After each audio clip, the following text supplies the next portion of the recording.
Easy বাইকগুলোকে একটা নিয়ন্ত্রণের মধ্যে যদি নিয়ে আসা যায়, যদি একটা শৃঙ্খলার মধ্যে যদি নিয়ে আসা যায়, তাহলে আমার কাছে মনে হয় যে জ্যামজটের যে সমস্যাটা আছে সেটা অনেকাংশে এটা হচ্ছে আপনার লাঘব হবে বলে হচ্ছে আমি মনে করি।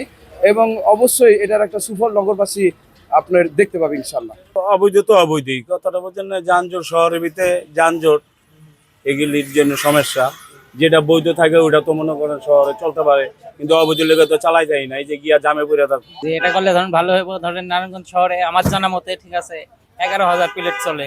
এখন তো ধরেন অবৈধ দিয়ে ধরেন 1 লাখের উপরে ধরেন গাড়ি চলছে, আর ওইটি যদি বৈধভাবে যদি চলে ঠিক আছে তাহলে গাড়িটা ধরেন কম যানজট ধরেন হবে, ঠিক আছে, গাড়িটা ওইটাই ভালো হবে। যদি আমরা ডিজিটাল প্লেট অলরেডি আমাদের টেন্ডারের মাধ্যমে আমাদের সিটি কর্পোরেশন আইসা গেছে, সামনে যদি আমরা এটা নবায়ন করতে পারি, নবায়ন করলে পরে আমরা এই যে ডিজিটাল প্লেটের আওতায় যদি আমাদের 17,443টা প্লেট নবায়ন করতে পারি, তো ইনশাল্লাহ 100% এই শহরে অবৈধ গাড়ি প্রবেশ করতে পারবে না এবং এতে আমাদের এই যানজট থাকবে না। কি বুঝলেন ভাই? অনলি যেটাই চাই।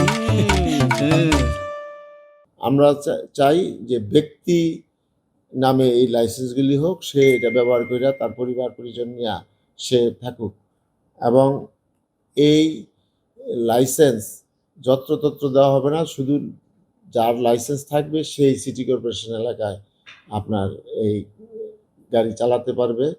তো আশা করি যে 17,800-র মতো প্রায় দেওয়া হয়েছে, এই যাচাই বাছাই করে দেওয়ার ক্ষেত্রে অনেক কমে আসবে।